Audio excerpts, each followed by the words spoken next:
नमस्कार, आप देख रहे हैं एवी स्टार न्यूज़। मैं हूं दिवाकर विक्रम सिंह। आज मैं आपके सामने एक कहानी की चर्चा करूंगा जो इस समय पूरी दुनिया में एक अनोखे पहेली बनी हुई है, और उस पहेली को सुलझाने के लिए मैं एक ऐसी कहानी आपको बताऊंगा जिससे साफ हो जाएगा कि अफ़गानिस्तान किस तरीके से तालिबानियों के कब्जे में गया और उनके कब्जे में इतनी आसानी से क्यों चला गया।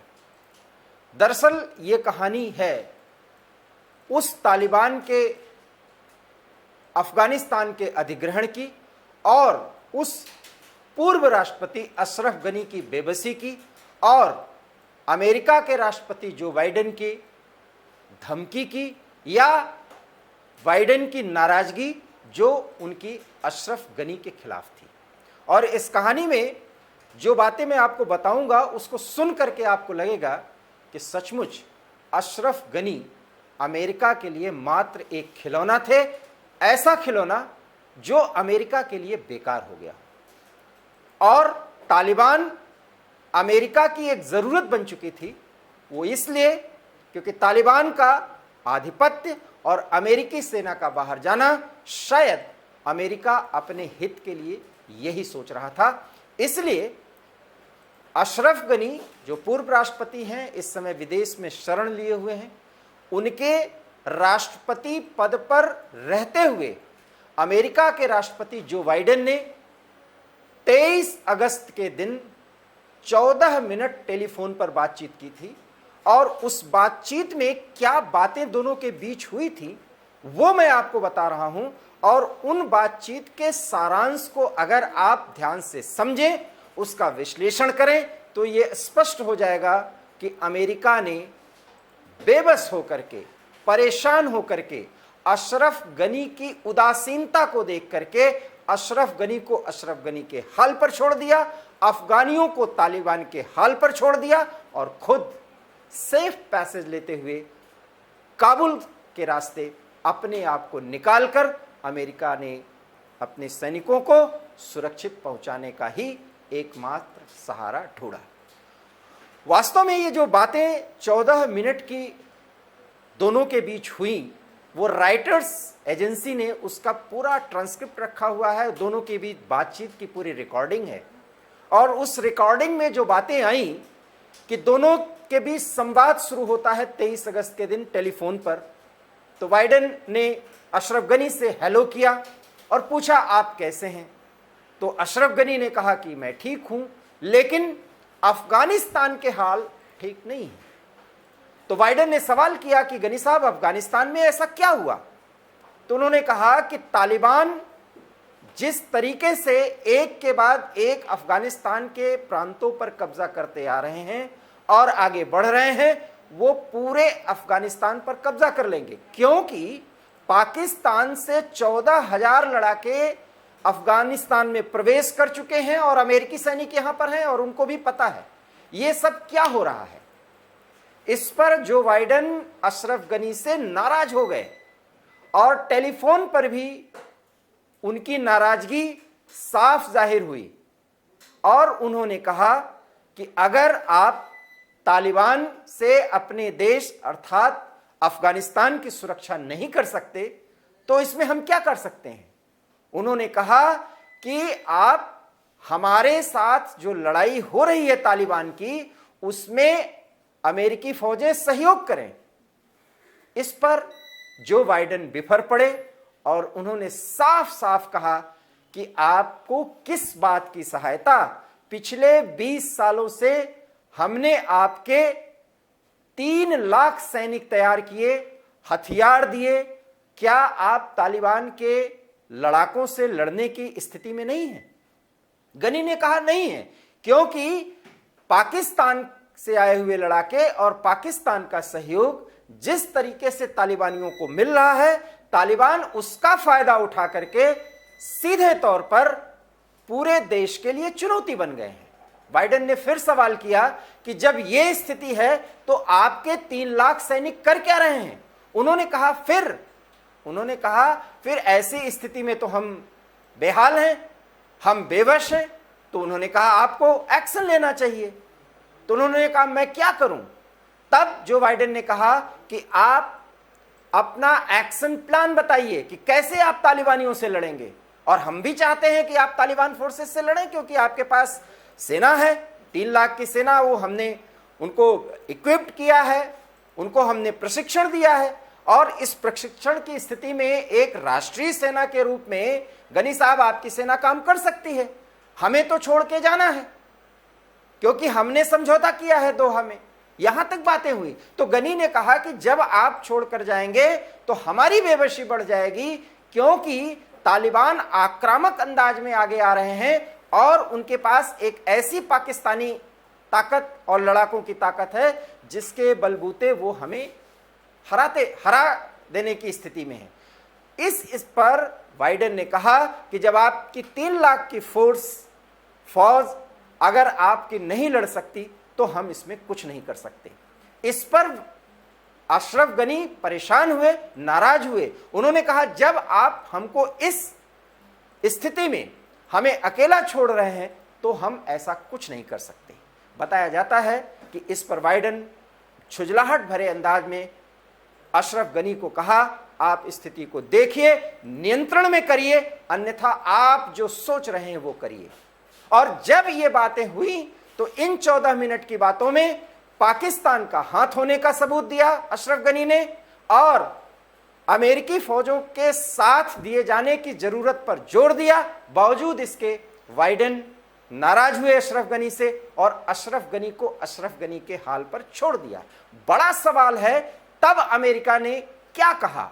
अमेरिका ने कहा कि अशरफ गनी साहब, आप जो अशरफ गनी के समय रक्षा मंत्री थे, उनके नेतृत्व में आप पूरी लड़ाई लड़ने दीजिए और आप पर्दे पर के पीछे चले जाइए।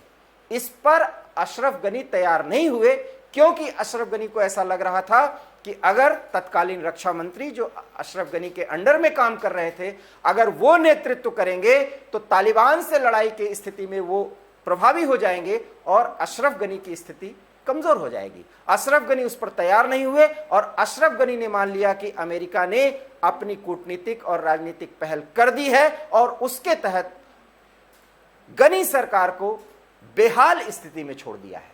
और उस स्थिति में अशरफ गनी के पास इतनी भी ताकत नहीं रह गई थी कि वह अपने रक्षा मंत्री को या सैनिक कमांडर को पूरी तरीके से बढ़ते हुए तालिबानियों को लड़ने से रोकने के लिए प्रेरित कर सकें। यही एक सवाल उठता है कि जिसके पास 3 लाख प्रशिक्षित सेना थी, वो 90,000 तालिबानियों के सामने एकाएक क्यों नहीं आ सकी और पीछे हटती चली गई। उसका एकमात्र कारण यही था कि वेस्टर्न कंट्रीज का, अर्थात पश्चिमी देशों का, खास करके अमेरिका, ब्रिटेन जैसे देशों का गनी को सपोर्ट नहीं रह गया था, क्योंकि गनी को अमेरिका जिस हिसाब से चाहता था उस हिसाब से गनी लड़ाई नहीं करना चाह रहे थे और न उस तरह से एक कमांड के तहत नेतृत्व देने की स्थिति में थे। वस्तुतः गनी भी अलग थलग पड़ गए थे और इसी का फायदा तालिबान ने उठाया और तालिबान ने गनी को इस तरह से घेरा कि वो 14 अगस्त और 15 अगस्त की दरमियानी रात, 13 अगस्त और 14 अगस्त की दरमियानी रात और 15 अगस्त के सुबह में, एक निश्चित समय नहीं है, वो काबुल छोड़ करके भाग गए। और ऐसा बताया जाता है कि अपने परिवार के साथ वो देश छोड़े और उस देश को छोड़ देने के बाद वो 3 दिन के बाद 18 अगस्त को बाकायदा एक वक्तव्य उन्होंने जारी किया और उन्होंने कहा कि मैंने देश इसलिए छोड़ा क्योंकि देश में खून खराबा होता और अगर मैं रहता तो मेरे कारण से काबुल और अन्य क्षेत्रों में जो लड़ाई होती, जो संघर्ष होता, उसमें बेगुनाहों की भी जाने जाती। इसलिए अफगानी सुरक्षा के लिए, अफगानिस्तान के लोगों के हित के लिए मैंने देश छोड़ा। और जो बातें उसके बाद सामने उन्होंने लाने की कोशिश की वो ये कि पश्चिमी देशों ने एक तरीके से हमको ऐसा ही करने के लिए डायरेक्ट या इनडायरेक्ट में संकेत किया और मैंने उस संकेत को समझा और इसके बाद मैंने देश छोड़ करके बाहर जाने का फैसला किया। ये वक्तव्य उन्होंने यूएई, संयुक्त अरब अमारात से दिया था और वहां से जब ये वक्तव्य आया, इसके बाद स्पष्ट हो गया कि तालिबान काबुल पर काबिज हो गया है। तालिबान की सत्ता देश के 68% स्थानों पर हो चुकी है और अशरफ गनी इतिहास के विषय हो गए। वो एक चुने हुए सरकार के राष्ट्रपति के तौर पर मान्य रह ही नहीं गए। और इस तरीके से 14 मिनट की जो बातचीत है उससे साफ जाहिर होता है कि अशरफ गनी को उनके हाल पर अमेरिका ने छोड़ा और लड़ने के लिए उन्हें प्रेरित किया सिर्फ इस शर्त पर कि वो अपनी ताकत और अमेरिका द्वारा दिए गए इक्विपमेंट के जरिए अगर 3 लाख सैनिकों को प्रेरित कर सके तालिबान के खिलाफ तो वो संघर्ष करें, ये अमेरिका चाहता है। और अगर संघर्ष नहीं करते तो तालिबान जिस स्थिति में आगे बढ़ रहा है, जिस आक्रामक अंदाज में वो अफगानिस्तान को कब्जा कर रहा है, उसको कर लेने दें और उसके बाद अफगानिस्तान का भविष्य अफगानी जाने, तालिबान के लोग जाने और वो जाने जो अफगानिस्तान को बचाने की जुगत में लगे हुए हैं। तो ये थी वो 14 मिनट की बातचीत जो पूर्व राष्ट्रपति अशरफ गनी से 23 अगस्त के दिन हुई थी। 23 अगस्त के दिन बातचीत होने के बाद सिर्फ 15 दिनों में अशरफ गनी वहां मात्र एक कठपुतली राष्ट्रपति के तौर पर कार्य कर रहे थे, क्योंकि वो एक हारी हुई लड़ाई जीतते हुए दिखाना चाह रहे थे। उनके वक्तव्यों से ही साफ हो रहा था कि तालिबान अब पूरे काबुल या पूरे अफगानिस्तान पर कब्जा कर ही लेगा। और अमेरिका ने एक तरीके से काबुल को, पूरे अफगानिस्तान को यूं ही तालिबानियों के हाथ में जाने दिया और ये जानते हुए कि पाकिस्तान तालिबानियों के पीछे है।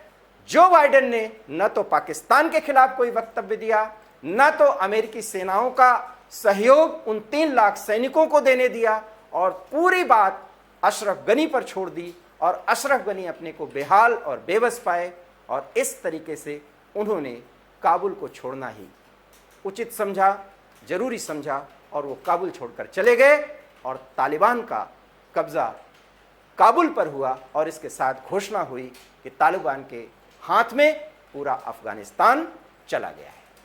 एवी स्टार न्यूज पर यह थी तालिबान के आधिपत्य की कहानी, अशरफ गनी के भागने की कहानी और जो बाइडेन के उस बातचीत की पूरी सूची और उसका पूरा विवरण जो उन्होंने अशरफ गनी के साथ बातचीत की थी और उसमें अफगानिस्तान का भविष्य तय हो गया था और वो भविष्य था अफगानिस्तान पर तालिबान का राज्य। एवी स्टार न्यूज में इतना ही।